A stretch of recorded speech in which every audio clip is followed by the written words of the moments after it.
Eu me chamo Ana Campos, tenho 31 anos e falo de Benjamin Constant, Amazonas. E eu cresci assim, ouvindo minha avó falar sobre partos, vendo minha avó saindo de madrugada para assistir os partos, auxiliar nos partos dos vizinhos, de mulheres que às vezes ficavam muito distantes de onde ela morava. Mas aí, no estágio supervisionado, eu imaginava trabalhar assim, aspecto da religiosidade no hospital. Mas os dias que eu fiquei lá foram muito intensos, porque eu tive que criar um afastamento, porque eu já trabalhava lá. Aí eu escolhi um horário e pedi licença para mim ficar como pesquisadora lá. E antes eu chegava no trabalho, eu ia direto para a sala da secretaria e ficava ali. Eu não tinha acesso, assim, não ficava nos outros setores. E no estágio não, eu já fiquei mais tempo na emergência. Então teve uma cena que me chocou muito, me chamou muita atenção, que foi de uma grávida peruana que chegou sentindo dores de parto e ela teve o primeiro atendimento, mas ela foi recusada para ter internação. O médico atendeu, mas pediu que ela voltasse para o município de Islândia, que é aqui vizinho, que é o Peru. E aí eu fiquei olhando, meu Deus, será que essa mulher vai voltar para a Islândia? Aí ela saiu. Pegar o barco? Sim. Eu acho que é até interessante falar isso. É do lado, mas tem que pegar o barco. Sim, pegar um barco que demora uns 15 minutos para voltar. E aquilo me instigou e eu fiquei, nossa, mas a mulher já tá perto de ter o bebê, e agora? E aí ela saiu e eu fiquei assim, meio que lá da portinha da emergência, olhando.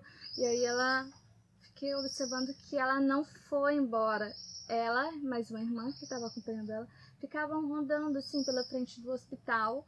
E teve uma hora que ela não aguentou mais e teve que entrar já em período expulsivo. E aí foi quando atenderam ela.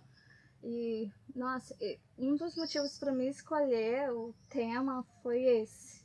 E a ação dos médicos também, a assistência prestada, que na maioria das vezes o parto era assistido pelas técnicas em enfermagem, raramente pelo médico. Então, me chamou muita atenção também a assistência durante o parto das mulheres. Sim, e eu só consegui perceber isso através das discussões que a gente tinha no observatório. Porque, como a gente diz, a gente só reconhece o que é violência quando a gente tem conhecimento do que é a violência, entendeu?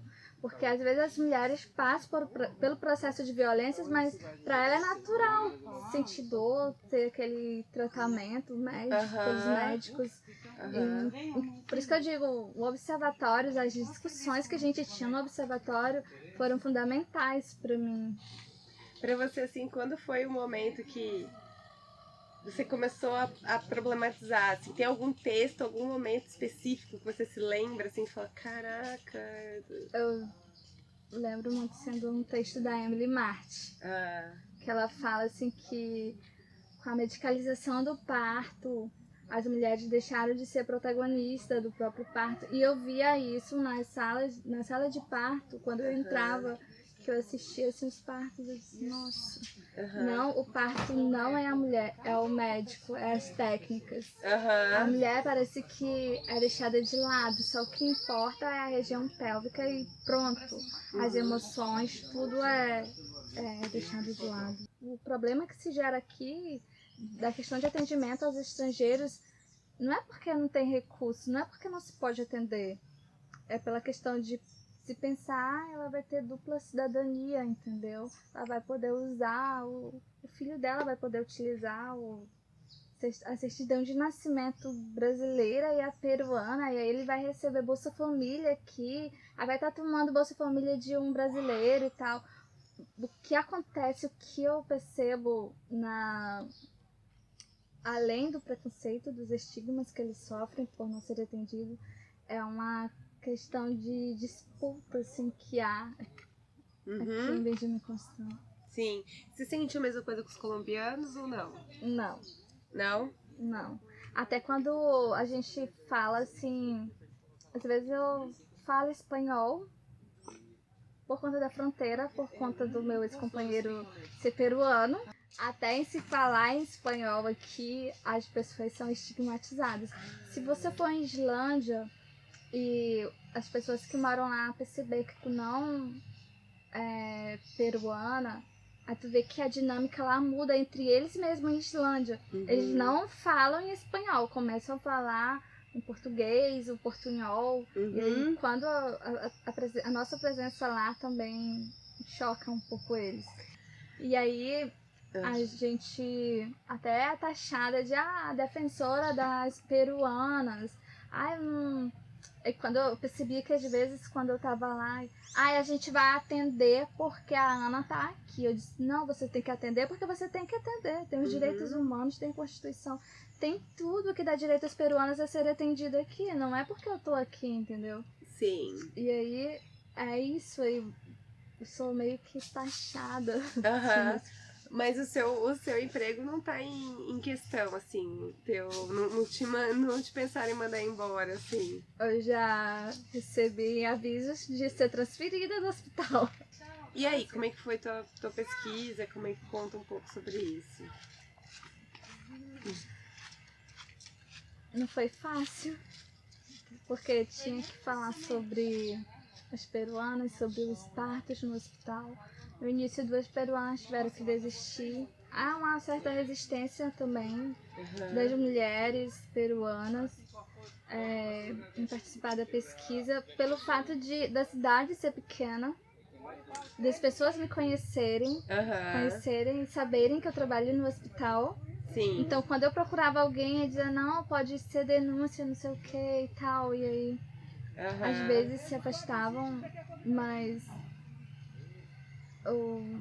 tem uma senhora que até hoje eu mantenho contato com ela, que ela é peruana, ela já morava aqui há mais de 10 anos, tinha uns 4 filhos na época da pesquisa. E a história dela me comoveu muito por ela morar bem próximo ao hospital. E ela era atendida na UBS, mas ela teve o cartão de gestante dela retido por uma enfermeira que era peruana naturalizada, que chamava ela de malandra, que ela queria ter filho em Benjamin para poder ter uma certidão, o filho ser brasileiro para poder se beneficiar com o Bolsa Família. Mas, no entanto, nem os outros filhos anteriores dela, os outros 4, tinham documento nenhum, porque agente de saúde passava pela casa dela, era invisível, ela não existia ali, entendeu? Entendi. E aí, o parto dela foi domiciliar, ela me ligou. Porque na tua pesquisa você acompanhou os partos. Os partos, mas bem antes eu acompanhei um pouco, assim, as mulheres, a gente marcava encontros pra falar sobre o pré-natal, sobre algumas coisas. Eu precisava ter, antes do parto, manter um contato com elas. E aí eu sempre ia na casa delas. Acompanhar o parto era importante pra você ver essa coisa da violência, se elas seriam atendidas ou não, é isso? Como era a dinâmica, o foco em si não era só as peruanas. Eu tinha preocupação de ver, cara, como que é um parto aqui no hospital. Entendi. E aí, como é um parto? Termina de contar a história dela. Sim. E aí o parto dela foi domiciliar, foi com a parteira. O hospital tem uma parteira? Não. As parteiras são da comunidade? São, do município. Tá. E assistir assim o parto dela, ajudar no parto também, que eu tive que ajudar. Foi de madrugada o parto. E aí, numa neblina, não tinha energia na casa dela. Então eu tinha que ficar com a lanterninha ajudando a parteira e tal. Estava de quantas semanas? Eu acho que... Eu não me lembro bem, mas... Eu acho que eu tava com de 6 a 7 meses de gravidez. Ainda não tava no final, tava ainda ágil. Sim. E depois eu tive que conversar com a assistente social, falar da situação dela, pra ela poder ter direito, a criança ter direito de ter uma declaração de nascido vivo, de poder mais na frente frequentar uma escola, porque há 10 anos eu ficava imaginando, nossa, como que a gente de saúde passa por essa casa, não vê que essa mulher mora aqui, não vê que as crianças não têm documento algum, entendeu? E eu ficava... E não estão indo pra escola. Não estavam indo pra escola. E ela tinha muito medo. Essa senhora, não, por favor, depois vão querer me tirar daqui. Eu dizia, não se preocupe, entendeu? Não vai acontecer nada com a senhora, eu vou manter tudo em sigilo. Então a conversa sempre era comigo e eu tinha uma relação muito boa na época com essa assistente social e com a assistente social. Aí a gente conseguiu resolver as situações. Bom, e aí nesse processo todo você também ficou grávida Fiquei grávida. no TCC. Terminou o TCC antes de nascer sua filha ou não? Não. Foi... Cara, meu parto foi traumatizante. Eu não... Depois que eu tive, eu dizia pra Flávia, pelo amor de Deus, que a Flávia foi minha orientadora, eu não quero, eu vou desistir, eu não quero mais falar disso. Eu não quero mais reviver isso, pelo amor de Deus. E aí a Flávia, não, a gente vai dar um tempo, Ana, pra te voltar, pra te escrever. E todas as vezes eu dei esse tempo, mas quando eu voltava eu tinha que lembrar de tudo. Era chocante pra mim, porque eu vi as mulheres, eu vi os partos, assisti os partos, e eu via as violências que ela sofria, e eu dizia, não, eu não quero passar por isso, entendeu? E acabou que minha avó ficou doente, eu tinha planejado, organizado um parto domiciliar, um parto normal em casa. E eu tive intercorrência já no final da gravidez, minha avó não pôde me assistir no parto e eu acabei tendo um parto cesáreo e a gente nunca tá preparado, eu não me preparei para um parto cesáreo, assim, e o hospital estava em reforma, foi numa sala improvisada e o que mais me choca, assim, era que eu dizia, eu não aguento mais, eu sei que eu não vou ter normal. E o médico dizendo o tempo todo, o controle que a medicina exerce sobre o nosso corpo. Não, tu tá com 5 centímetros, 7 horas da noite tu vai ter, te calma, não sei o que, é normal, te aquieta. Eu dizia, não, eu não consigo estar quieta, entendeu? Eu quero ficar sentada, e não te deita, eu não quero, eu falava, eu não quero estar deitada. E eu só me aliviava mais um pouco a dor quando eu ia no banheiro e ficava lá no vaso, assim, sentada. Eu, ai, pelo amor de Deus, mãe, me deixa ficar aqui. E aí as técnicas, eu lá, não, tu tem que levantar, teu bebê vai nascer. Aí eu, sim, se ele nascer aqui, entendeu? Que problema vai ter? Eu me sinto confortável aqui. E teve umas horas, assim, que eu já sentia minha barriga endurecer, eu já não sentia movimento nenhum, minha respiração. Eu acho que toda mulher sente quando não vai conseguir ter um parto normal, porque eu sentia. Por mais que eu tivesse imaginado, idealizado e tudo, mas o meu corpo falava que eu não ia ter um parto normal já durante as contrações. E eu lembro que eu saí correndo no corredor, e minha mãe atrás de mim segurando o soro e eu pedindo ajuda, porque já estava me sufocando, eu não conseguia mais respirar bem. E aí foi quando uma amiga, que é a enfermeira, foi chamar o cirurgião, porque aqui é assim, o cirurgião não fica direto no hospital, fica de sobreaviso, mas é um sobreaviso que tu liga e ele demora tipo 2 horas pra vir, entendeu? Ele mora aqui? Mora aqui. E aí eu ouvia a técnica ligando, ai, vem, não sei o quê. Não, mas tá bem, eu gritava de lá porque a sala era assim, pertinho do posto de enfermagem. Não tá nada bem não sei o quê. E aí eu era histérica, eu era doida, que não conseguia controlar as emoções, as contrações. E quando o médico chegou, e aí, ai, oi, Ana, tudo bem? Que todo mundo lá me conheceu. Não tá bem, pelo amor de Deus, me ajuda, eu não aguento mais. Aí eu lembro assim da minha pressão caindo, da querendo vomitar e a técnica dizendo, olha isso aqui, tá com xixi, mostrando uns envelopezinhos, tá com xixi de rato, não sei o que. E eu, meu Deus do céu, e vou ser operada aqui, se passava 1000 coisas na minha cabeça e naquele momento o que importava pra mim era saber se a minha filha tava bem, se eu ia conseguir que ela nascesse viva, entendeu? Porque o BCF dela já estava muito alto. E até comigo mesmo, eu costumo dizer agora, isso as pessoas têm uma ideia muito distorcida de humanização de parto. Sempre é relacionado aqui lá no hospital, que a humanização do parto é um parto normal. Mas eu acho que a humanização do parto deve haver até num parto cesáreo, que foi algo que eu não tive. E primeiro que se coloca um lençol me isolando de todo mundo, entendeu? E o médico conversava, eu lembro até hoje, sobre que era numa segunda, e ele falando do jogo de domingo do Flamengo.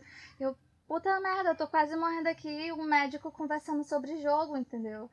E aí eu não tive acompanhamento familiar, pelo fato da sala ser improvisada e essas coisas.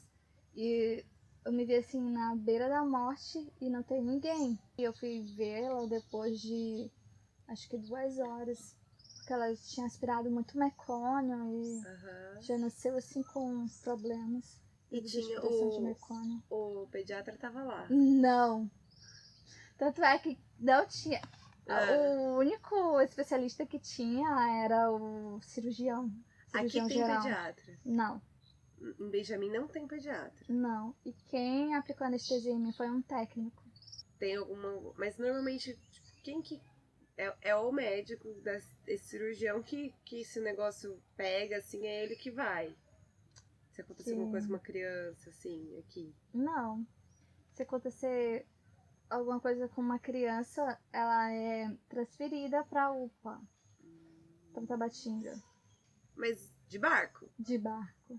E às vezes demora muito por conta do sistema do CISREG, que na época não funcionava, mas agora já está funcionando, que é um sistema que era para facilitar a vida das pessoas aqui, mas só dificulta, porque a internet aqui é precária, às vezes funciona, às vezes não. Então, para o paciente ser transferido para Tabatinga, uma grávida ou um recém-nascido, ele tem que ter sido internado no sistema e ser transferido pelo sistema do CISREG. Um problema que tem aqui é que as internações elas não são em tempo reais. Às vezes o paciente entra em um dia e aí só vai entrar no sistema 3 dias depois por conta da internet. E logo com a implantação desse sistema aqui, a internet ela funcionava bem, porque era do governo que fornecia internet via satélite. E desde o início de 2016 que foi cortado, não funciona mais. Aí a prefeitura que fornece internet pro programa não parar, entendeu? No pré-natal a gente nunca é instruída pro que fazer quando o bebê se recusar a mamar. E até porque não tem essa conversa de que o bebê nunca vai recusar, porque o que se fala é que a mulher não quer amamentar, entendeu? E às vezes que eu levava a minha filha nas consultas na UBS, eu era meio que julgada por isso. Ai, tu não amamenta, tu não quis amamentar, tu rejeitou a tua filha. E às vezes eu chegava em casa chorando, assim, de ouvir isso. Nossa, como que eu vou rejeitar a minha filha? Meu Deus, o que é isso? E eu percebi assim que a violência maternal ela não acaba ali só na sala de parto, ela vai muito além disso, das cobranças, de quando tu sai da sala de cirurgia que tu é cobrada pra vamos tirar uma foto aqui, sorrir, pentear teu cabelo aí rapidinho. Poxa, eu acabei de sair de uma cirurgia, eu não quero sorrir, eu não quero tirar foto, eu não quero fazer nada, entendeu? E eu via isso também com as mulheres, uma cobrança de comportamento de agora tu vai amamentar. E tinha uma mulher que ela não queria amamentar, e aí eu ficava pensando, nossa, essa mulher ela não quis amamentar, e eu tava grávida, né? E aí quando eu lembro de quando eu segurei minha filha no braço e eu olhava assim, eu lembrava de uma das mulheres que eu tinha acompanhado e dizia, meu Deus, agora eu entendo aquela mulher. Eu não sentia aquele amor que diziam, vai pegar o teu filho, tu vai sentir o maior amor do mundo. E eu olhava e eu só conseguia sentir culpa. Oh, meu Deus, ela tá desse jeito porque eu não consegui ter um parto normal. Aham. E era um peso que eu carregava comigo. E a Flávia, o Observatório de Meninas, me ajudaram muito nesse sentido de não me culpabilizar, não me sentir culpada, não carregar um mundo de culpa em cima de mim por conta disso. Eu acho que eu não entrei em depressão naquele momento porque eu não poderia entrar em depressão mesmo, porque eu imaginava, meu Deus, se eu me entregar agora... A minha mãe já disse que é pra entregar pra Deus, entendeu? Quem é que vai cuidar dela? Quem é que vai tentar fazer ela comer alguma coisa? E ela era super assim, quem olhava pra ela dizia, essa menina, ela não tem nada. E eu passava assim a madrugada inteira colocando uma madeira na boca dela. Só assim, aí, depois de 2 anos que ela veio já se alimentar bem. Eu dava fruta, essas coisas, e ia levando, mas de conseguir colocá-la lá no padrão, assim, ela sempre ficou meio abaixo. Entendi. Eu não conseguia, assim, chegar, tem crianças aí que nunca conseguem chegar nessa tabela e estão vivas até hoje, entendeu? Pra mim o importante era ela estar crescendo, ter saúde, entendeu? E aí eu começava, eu me afastei um pouco, evitava de ir na UBS. E eu tive... que é muito importante eu falar sobre isso também. Eu tive um apoio de uma enfermeira, a enfermeira Silene, e aí eu tinha momentos assim que eu dizia, meu Deus, eu não vou conseguir mais, eu tô quase desistindo de fazer ela se alimentar, entendeu? Eu tive um apoio muito grande assim da Silene, e aí eu fui e aí foi assim que ela foi. Agora, dos problemas respiratórios e da asma, ela só melhorou mesmo com remédios homeopáticos. Aí eu tinha uma preocupação muito grande de, às vezes eu tentei uma seleção de mestrado pra cá, pro Benjamin mesmo, por conta disso, dos problemas de saúde dela e, tu vai deixar tua filha, não sei o quê. Aí eu disse, poxa vida, e teve uma vez que eu me inscrevi no PP Gás, aí eu me inscrevi meio que assim no último minuto. Aí eu consegui entrar na seleção, aí eu ficava imaginando, meu Deus, e agora o que eu vou fazer? E aí eu comecei a buscar na internet, aí Manaus tem um médico homeopata. Quando eu já fui com ela, já fui pro médico homeopata, e assim, em 3 meses, graças a Deus, ela melhorou bastante. E aí conta um pouco sobre esse movimento, assim, de decidir fazer mestrado, e ela ficou com sua mãe e com o pai dela, né? Como é esse movimento, assim, o que significava esse mestrado, assim, o que significou? Acho que seria legal você falar disso. Eu sempre pensei assim que a pesquisa da graduação, ela tinha que ser levada adiante, eu tinha que ir mais a fundo, porque o pouco tempo na graduação, talvez eu não tivesse percebido mais coisas um tempo assim. Eu sempre tinha mais vontade de ir mais a fundo na pesquisa. E por conta dos problemas de saúde do nascimento da minha filha, eu fui meio que deixando de lado, e quando ela, acho que com uns 3 anos, quando ela fez 3 anos, aí eu passei na seleção e eu fiz meio sem que avisar pra família. E quando eu disse, eu vou viajar, e aí minha avó era viva na época, mas minha filha, tu vai deixar tua filha, vai deixar teu marido, vai deixar tua família? Vó, eu preciso ir. Não tinha muito apoio, assim. Da onde vem esse eu preciso? Eu não sei explicar assim direito, porque era um dilema muito grande de querer ir mais a fundo nos estudos de gênero. E ao mesmo tempo eu sabia que eu não poderia ficar em Manaus com minha filha, que eu teria que deixá-la em casa com o pai, com a minha mãe.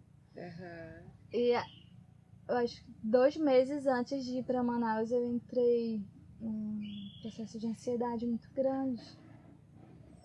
E pra mim, assim, os julgamentos das pessoas às vezes mexiam muito comigo. De, como que pode uma mãe desnaturada vai deixar a filha, vai estudar?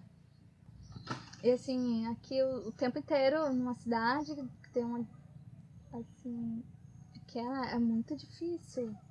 Porque as mulheres estão aqui, tem a É mais tradicional os papéis de gênero, são assim. de ficar em casa, de ficar com o bebê, com o filho, de deixar o filho ir pra escola só com 4 anos, entendeu? Uhum. E pra quem sai dessa dinâmica, quebra os paradigmas, porrada, entendeu? E como é que é o atendimento das mulheres indígenas? Porque aqui tem bastante comunidade no entorno de Sim. Benjamin, né? Uhum. Elas vêm acessar o... Sim, a maioria dos partos são de mulheres indígenas. Aham. Nas estatísticas do hospital aqui de Benjamin Constant. Então, eu sempre... tem uma questão também de que as peruanas, elas acionam que 2 identidades, a de peruana e a de indígena. E também elas são muito questionadas quando elas acionam a identidade de indígena no hospital. Mas a assistência aos partos aqui, tanto de mulheres peruanas como indígenas e de outras mulheres não indígenas e não peruanas, é frustrante falar sobre isso. De indígenas, pior. Aham. E aí quando chega uma indígena, elas dizem, esse aqui vai ser o quê? Vai ser o fogão, entendeu? O nome desse vai ser fogão. Aí às vezes a indígena, poxa, não tá vivendo um momento dela, um momento de dor de parto. Aí eu sabia do que se tratava porque a gente ouve o que eles falam assim o tempo inteiro, entendeu? Entendi. Como piadas de dizer, Sim. ela vai ter esse filho, ela vai receber um auxílio do INSS para comprar um fogão. Entendi. Aí vai ter esse outro filho, vai comprar uma motorrabeta. Aí ela vai dizer que você... Aí fazem piadinhas com isso, entendeu? Você acha que depois de tudo isso, assim, isso que eu ia te perguntar um pouco até pra finalizar, tem jeito, assim, de com não muita grana, mas com vontade, você acha que é possível? Eu e mais umas amigas, a gente tinha um projeto, assim, de fazer uma casa de partos, mas, assim, bem normais, entendeu? Assim, que não... poucas estruturas, só que como eu tô no mestrado, ela tá no mestrado, ela tá em Porto Alegre, e a gente, assim, meio que... o meu elo com o observatório, assim, agora com a minha ida pra Manaus, eu me distanciei um pouco por conta do mestrado e eu tô tentando entrar de novo, assim, criar esse lance novamente. E a gente tinha essa ideia porque tem uma casa abandonada da FUNASA em frente ao hospital, quase em frente.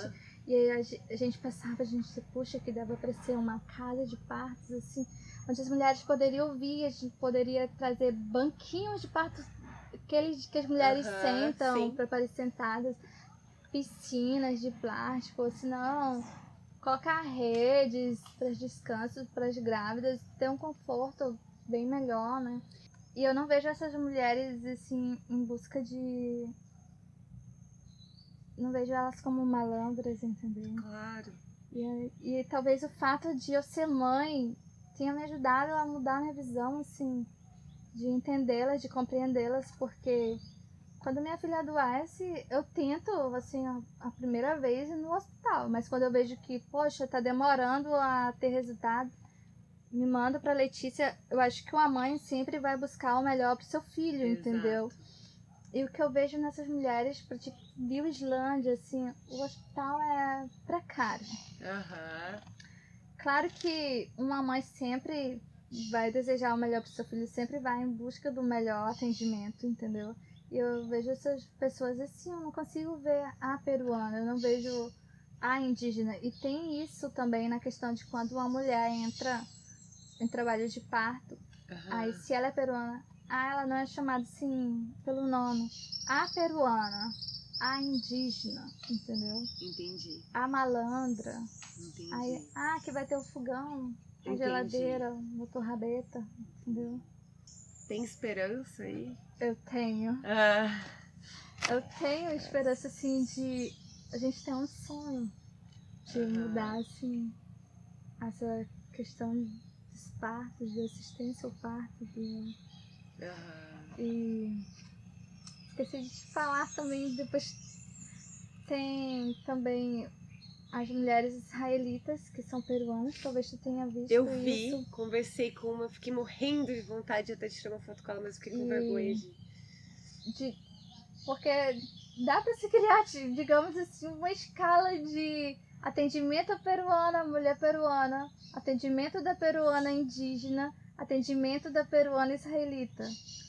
Uma escala de... Quem é mais baixo no status, é isso? Violência. Mais maltratado. Sim. E nessa escala, as mulheres israelitas, elas são as que mais sofrem. Pelo fato da questão religiosa, de não se depilarem, de não cortar o cabelo. E elas são as que mais sofrem aqui. Essas mulheres israelitas, já é antigo esse movimento aqui em Islândia ou não? A mulher com quem eu conversei hoje, ela falou que faz pouco tempo que ela não usou a palavra se converteu, até porque a gente falou num portunhol aqui. Mas ela falou que é novo, que só ela é, o marido dela não é. Tinha uma irmã dela junto que também não era, pela identificação do Belo, que chama? Bel. É. Que eles chamam de Bel. Belo, né? Então, você que já conviveu, que tem uma... Né? De 2010 para 2012, não era muito forte assim a presença de pessoas israelitas aqui. Já existia um movimento, mas não tão forte como agora, entendeu? A gente vê mais mulheres, talvez eles tivessem assim, ficassem mais em Islândia, mas agora eu já vejo mais aqui. Eu tenho um rapaz da antropologia que trabalha com os israelitas. Então, mas isso vem muito, nem tem que ter tudo, mas assim, isso vem de um movimento missionário. Sim. De fora do Brasil. De fora do Brasil. Né? E que entrou muito mais por Islândia, mas que... Eles vêm do Andes, do Peru, se eu não me engano. Aí eles vêm descendo, porque eles acreditam que o umbigo do mundo é aqui, em Benjamin Constant. E tem toda uma história religiosa e tudo mais. Aí eles vêm pra cá, a maioria trabalha com agricultura e comércio. Entendi. Aí isso gera a disputa que eu te digo entre os peruanos e os brasileiros, porque os peruanos israelitas, a maioria dos israelitas, eles estão meio que dominando o comércio aqui na cidade, entendeu? Bom, vamos, acho que a gente pode concluir, então. Quero agradecer você, quero dar um abraço aqui.